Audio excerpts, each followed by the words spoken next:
Hello everybody, I am Angry Bird. Welcome to a new Steel Division League cast, and we're here. We've reached the Division 2 playoff finals, and it is Grey Fox versus Tiger in a best of 5 match between these two players. Let's just have a quick look at the bracket. This is the playoffs and how they unfolded. Obviously, Curbs did beat out Metal Phase in round 1, but did go down to Grey Fox in their semi-final matchup. That wasn't shown on the channel because the games were very short, and I spoke to Curbs and we decided not to show it. So if you were just wondering how Grey Fox made it to the final, he did win out fairly, 2-0 against Curbs. And then Tiger's route through, he did win out against Skoda 2-0 and RM34 2-1. So if you love Tiger on this channel, there's been plenty of Tiger games. There's been plenty of Tigers. There hasn't. But yeah, I think if I'd have realized that I wasn't going to show the Grey Fox versus Curbs semi-final before I started, I would have changed up the order a little bit so we didn't just get constant Tiger.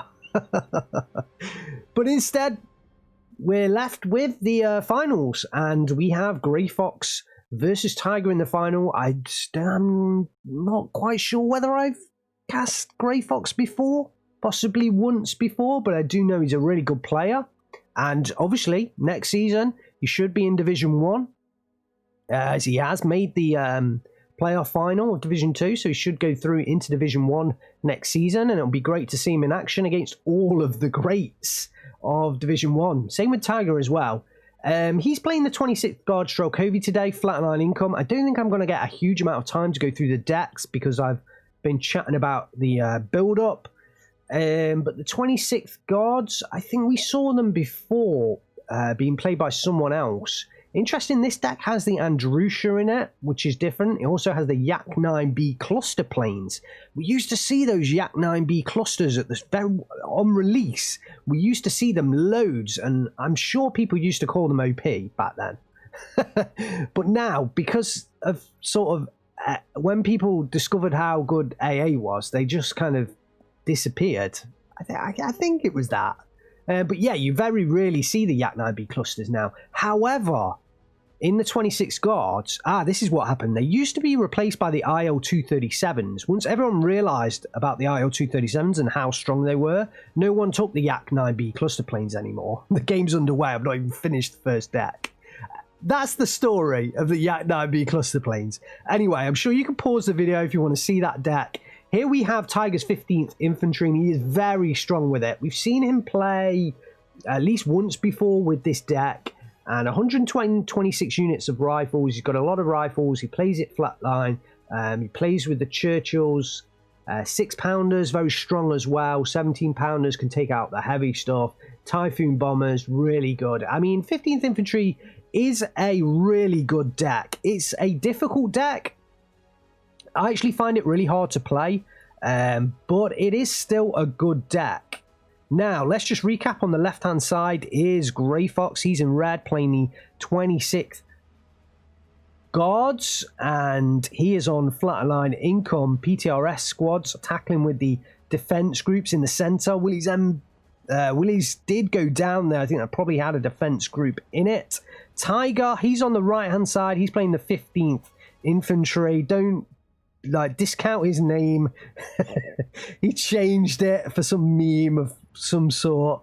But yeah, he's on the right hand side. He's in blue. He's playing the 15th Scottish Infantry on flatline income.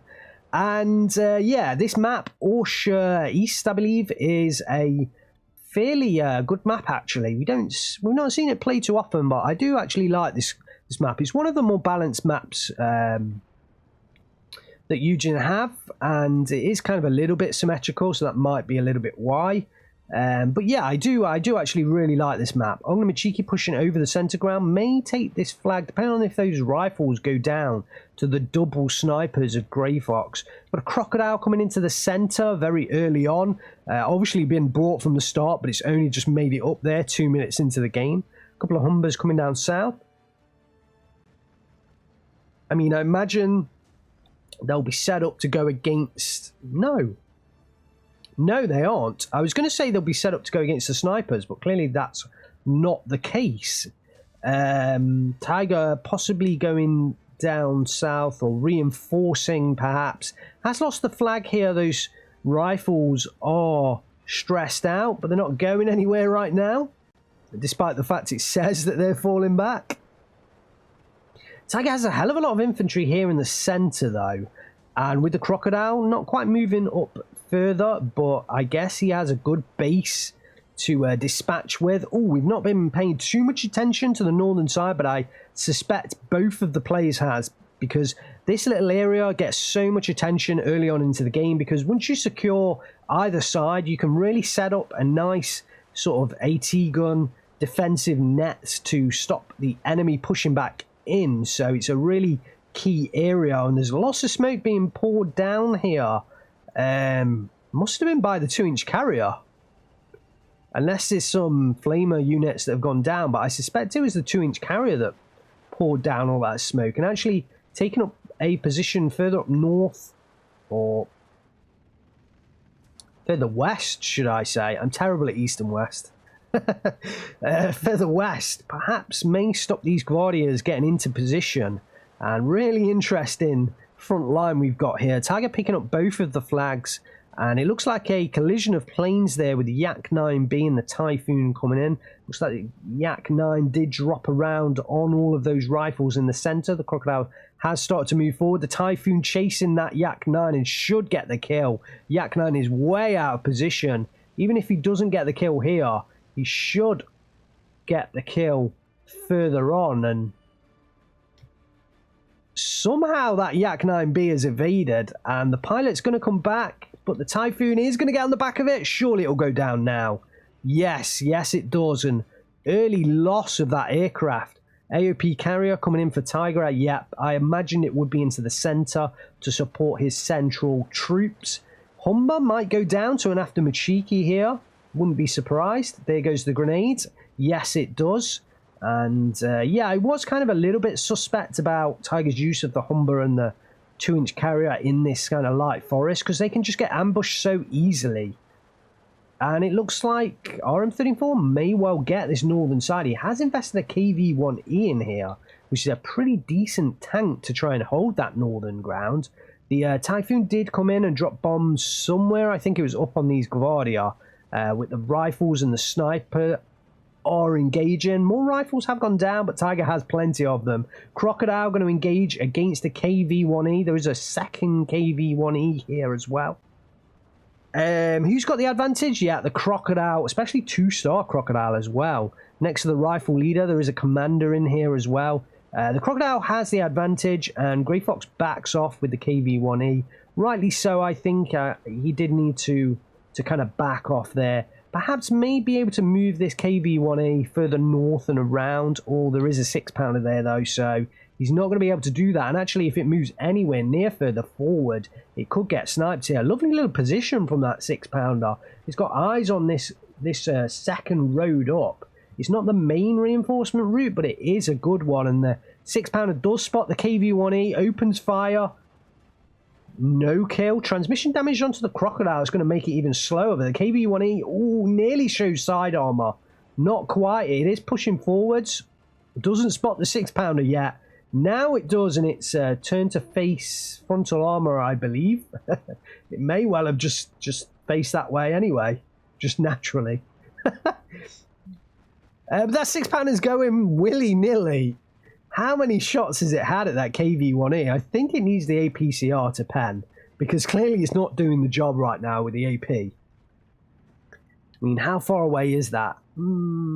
It's just under 1,500 meters, which I've just been told recently is actually where, generally, where APCR... Oh, the KV-1E finally goes down. I think it did show side armor while reversing away there. Yeah, 1,500 meters is the range where APCR really does start to lack in penetration, and it's better to rely on AP. So he was just inside that range. Typhoon somehow comes from behind our Grey Fox's line. And goes up north. Tiger has completely lost this northern side, and with the KV-1E here as well, and an M42 gun, he's going to find it desperately hard to get back in there. Churchill will be able to tank a lot of shots, but I really think he's going to find it hard to get back in there. 14-10 to Grey Fox. Off-map does come down after Comrotti goes down. That does take away a lot of veterancy. Grey Fox does have the combat in now to match the commander from Tiger, and there isn't a... Oh, the KV-1E goes down as well to a direct strike there. At least I think it was that. May have been a crocodile shot that I kind of missed. The Guardia are pinned down, and the rifles are starting to move forwards. The off-map's still going on. A second one up north, actually very nicely positioned, I've got to say. Crocodile just a bit of a beast with that frontal armor. Really tough to get through. Oh, look at this sniper has managed to get through the lines and catch that 6-pounder. Napping there. And really good play from Grey Fox there. And he has the south overwhelmed. He has the north overwhelmed. He really needs to reinforce his center, because if he does, this game is his for the taking right now. 13-11. KV-1A moving further up north. Interesting. We've got a Churchill in here now to back up the Crocodile. But yeah, if Grey Fox can reinforce his centre ground... Oh, we do have an IS-1 Comrotti coming in here, and I think that's to tackle the Crocodile. That thing really will be able to counter that Crocodile very well. But yeah, for the third time, I think, like I was saying, if he just reinforces this centre, I think Grey Fox has this, because he has an overwhelming presence in both the north and the south. It's only the centre that's letting him down right now, and obviously that's because he has been concentrating on the north and the south. That's allowed Tiger to build up forces in that centre position. We do have a 6-pounder coming in here. I imagine that was to work against the KV-1, but that has moved position. Do our Churchill. Tiger's definitely blocking off any further moves forward, but will he be able to get back in there? The off-map did come down into this position. I didn't quite watch it, but the rifles do start to move forwards. Piats stop for a moment, but I think they're going to move into their own off-map here. And because Tiger's unleashed one on absolutely nothing. So the third off-map definitely not really a good strike at all. But I guess maybe it gives him confidence there's nothing there, but I don't know. Nearly takes out his own Churchill there. Ooh, that could have been bad. IS-1 Comrotti has stopped. Does not move up the hill. Will we see a couple of planes come in to target that? We do see the KV-1E went down up north. We do see a Typhoon coming down south to hit the Guardias. Our Grey Fox unleashes a pretty big attack down south. Yak 9B coming in here. Ooh, does take out those rifles. Will these two engage? The Typhoon looks to go for the hit. Oh, and takes down that Yak 9B very easily. And I think that's both Yak 9Bs that have come in here, gone down very quickly to the Typhoons. Mega planes, these Typhoons. 4 Hispano 20 mils, definitely doing the job. Such a short engagement time. A couple of after Machikis coming in here, one of them coming up to this forest, and this Churchill may well have to worry here. Ooh, looks like the Typhoon did catch sight of that after Machiki. Does unload it early. The rifles must have provided him with sight there.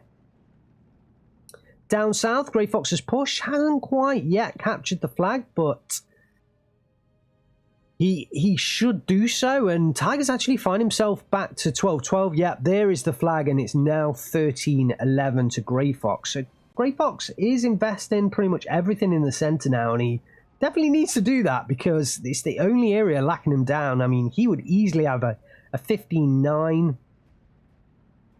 if he'd have been taking care of that, and Tiger's going to pick up this flag here to bring it back to a 12-12. Both players on flatline income, so no real income differences. Crocodile gonna engage the T-34Es further back, actually. I thought it was an engagement with the IS-1 there, but not quite. Churchill 5 coming up here. Ooh, the Churchill 6. Tiger just spotted that in time, and the After Machiki are going to chase. They're going to chase, and the Churchill's going to... No, they're going to give up now. Yeah, I think that's a wise choice. They chased for as long as they could. Oh, maybe a bit too long as well, as they're getting decimated trying to get back into that forest. Gvardias all go down to the rifle pier. Who said it was a nerf? Who said it was a nerf?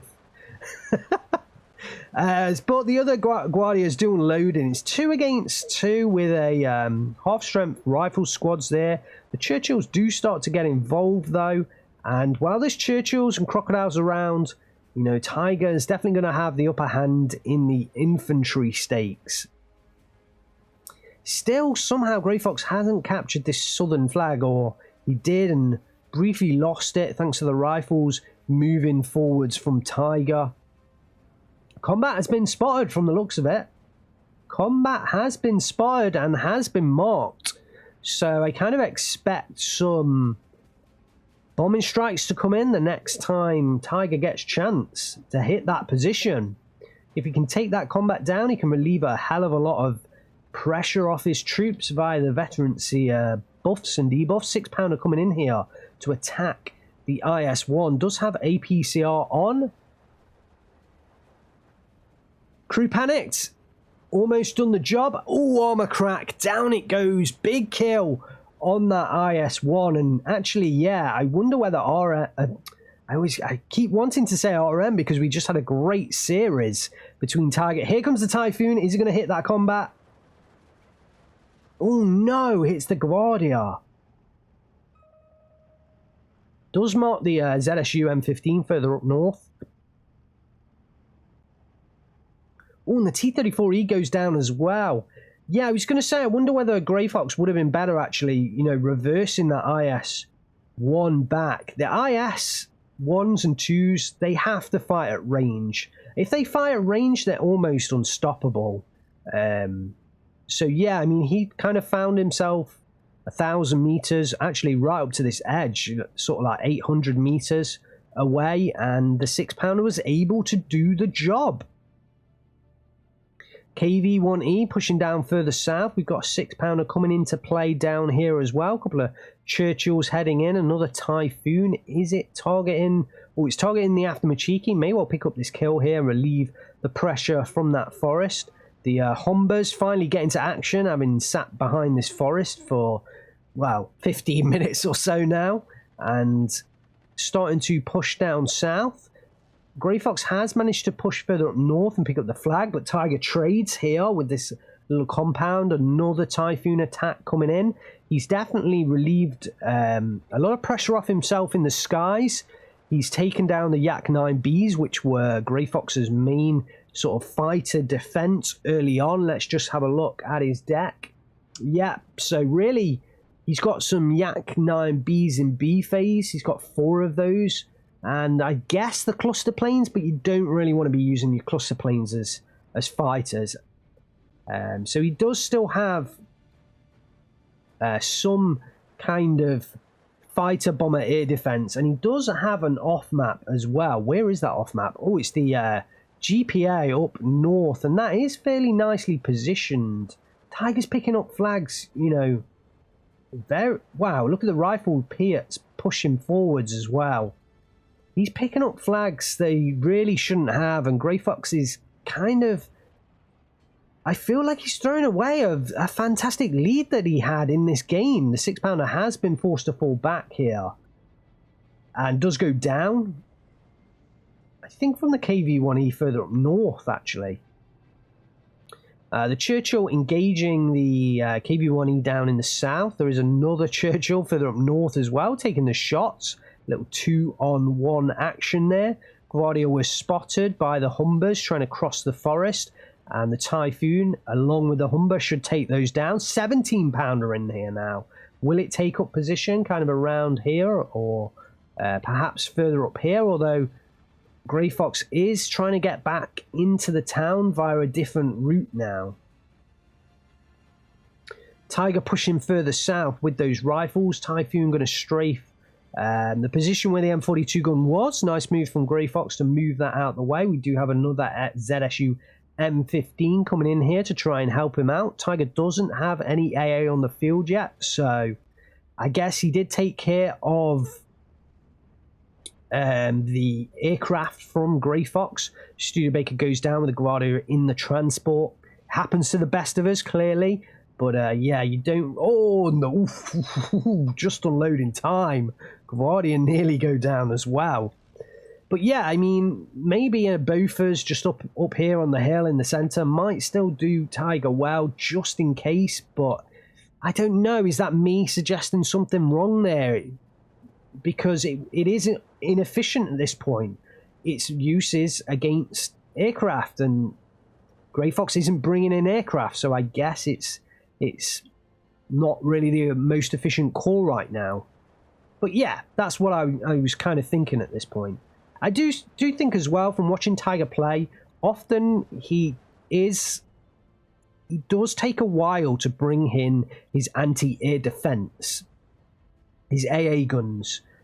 So I think maybe that's just an observation of mine, and that's why I'm suggesting it as well, because I know that he does take in a little while to bring in that AA defense. He much prefers to rely on the fighter bombers earlier on, which we see again with the Typhoons in this game. But yeah, just an observation, and we'll have to see how it goes across this final. This is a best of 5 matchup between these two players. So this is the first game, and still plenty of games left, at least 3 games in total. Depending on whoever wins, and if they win all 3 games, another Typhoon attack. The Typhoons are starting to come thick and fast now. So yeah, I mean, Grey Fox bringing in the AA is definitely a good call. He perhaps could do with some more. Does he have more? ZS? I don't know whether they do, you know, the 26. They do struggle in the anti-air department. He has 3 in total, and he's got all 3 of his ZSUs out. So yeah, Grey Fox has no more AA available to him. He's going to have to rely on those Yak 9Bs. I think he needs to bring in a Yak 9B and use it almost like a fighter, try and bait the Typhoon over up into this northern side and engage with his 2 ZSU M15s and the Yak 9B, and that's probably the best he can do right now. Lovely little off-map from Tiger. A hell of a lot of Guardia caught in this little position, this little pocket here.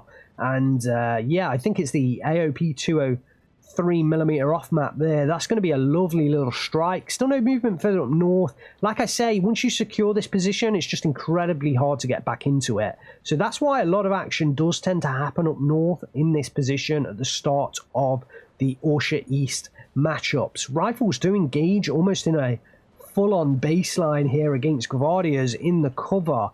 But the Guardias, they do have the advantage of cover, but Tiger does have the advantage of supporting weaponry. We do watch the Typhoon coming in against the KV-1E. Shouldn't get the kill, and actually misses the drop there. Let's move back up north to watch the off-map come in against these Guardias. Second one from Grey... No. Oh, wow. Grey Fox was about to place an emergency one down, but pulls down a smaller one into that tightly grouped forest. That could be a pretty good off map. The M5 half track does push forward, keeps himself out of the line of fire, and yeah, interesting he didn't go all the way for surrenders there, but yeah, still interesting. Tiger does use his second off map to target the little town down there. There is the combat there, which is a pretty key unit. You can see Grey Fox is utilizing that combat, at least up north with his AA. KV-85 firing on the Churchill. KV should have the better chance there, but there is a 17-pounder out in the open firing back at that KV, and the 17-pounder, as long as it's not being fired upon, it should certainly deal a hell of a lot of damage. And this is the thing with the Scottish. This is where, you know, you need to have your tanks in front of your AT guns. Those tanks can take a hell of a lot of damage. They are very well armoured against most vehicles, and if you sit them in front of your AT guns, you're going to have a pretty good time. So the first attack of the rifles was forced back, but again, like I say, plenty of Churchills around here. I'm kind of surprised this Churchill 6 isn't firing and isn't coming further south. But, you know, that's just my observation. Back up to the north, and there was an off-map being placed. I presume that just happened based on all the damage, but I don't think actually anything was taken down Here is Grey Fox's 122mm off map, or it has just finished as well. I think we may have lost a couple of units there. There's another off map from Tiger going up north. Off maps everywhere right now. Takes out both his own troop and the Guardia unit there. Grey Fox's off map was just a barrage, a longer based off map. And look at this Typhoon going way behind enemy lines. Finally, the Yak 9B has come in here. Can it get the kill on that Typhoon? Will he be able to do it? Oh, just misses a strafing run there. Will Tiger back away that Typhoon? I wouldn't be surprised if he did. It's currently waggling its wings. The ZSU is finally getting involved, but he is going for the turn, and that Typhoon in a head-on may well destroy the Yak. Ooh, neither side gets each other. But the Typhoon finally forced back down to radiator damage, and the Yak 9B, as long as it can be microed, should be able to get back onto the back of that Typhoon. Here it does.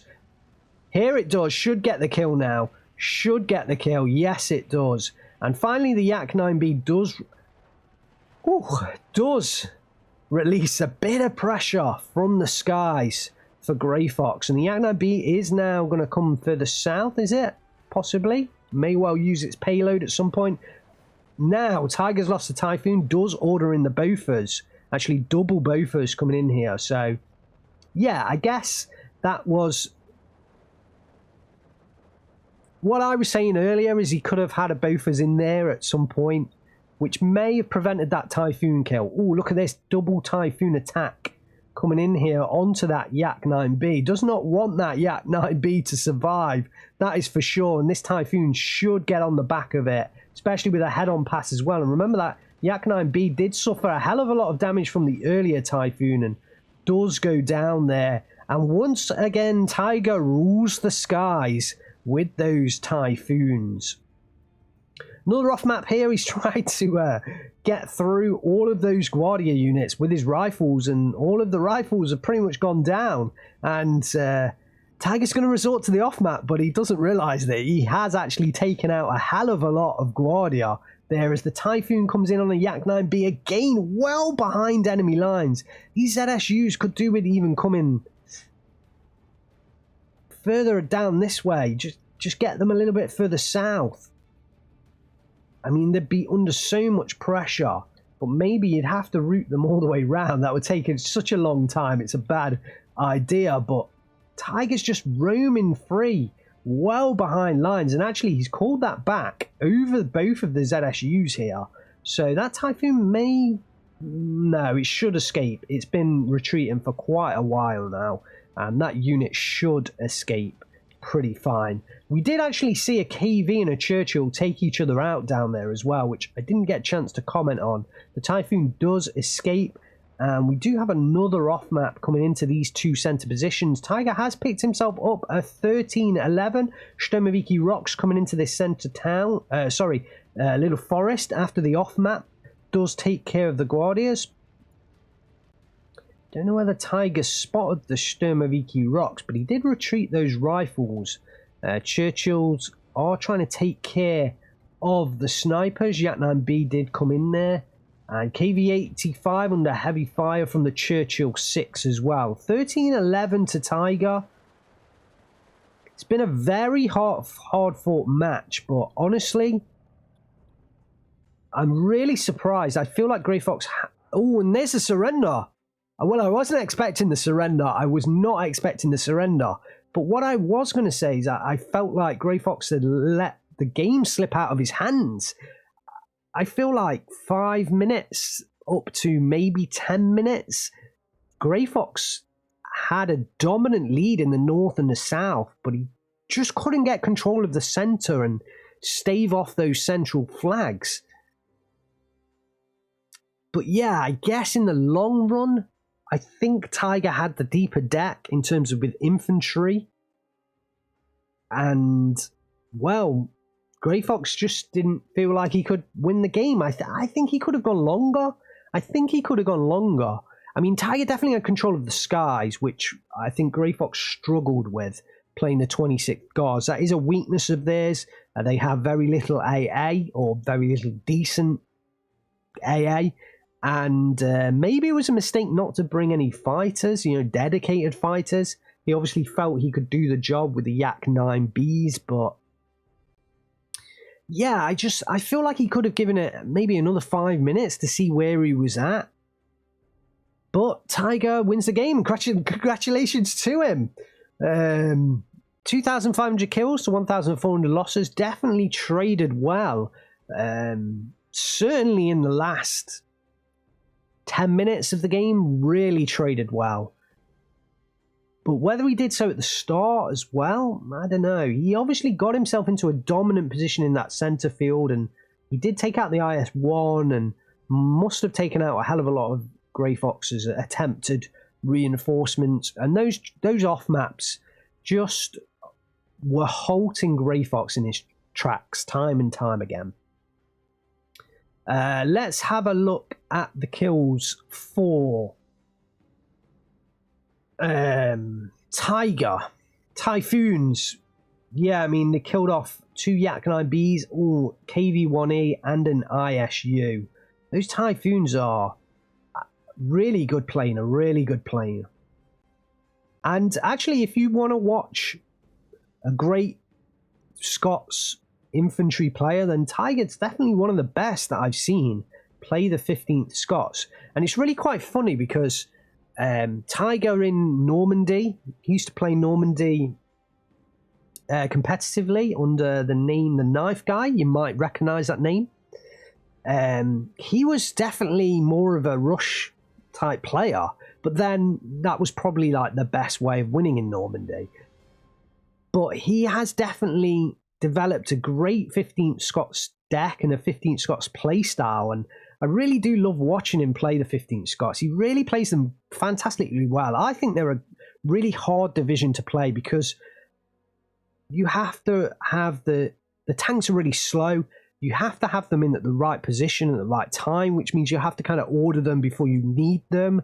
And there's also this interplay between kind of the fact they've got no infantry guns and the tanks don't always have HE and stuff like that. And yeah, it's a deck I find particularly tough, but if you want to watch it, Tiger does stream on Twitch. He plays 15 Scots a lot, and I really do love him playing this deck. I love watching this deck played well. I am from the UK, so that's probably why. One of the ZSU M15s actually went down to the Churchill 6 there, so nice kill from that Churchill.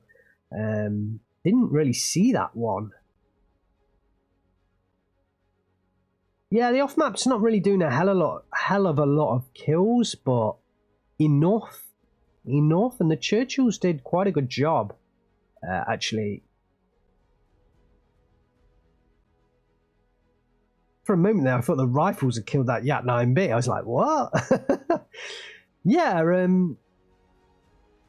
there we have it. Well, congratulations to Tiger.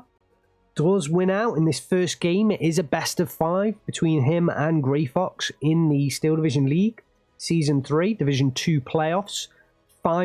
Grand final of the Division 2 playoffs.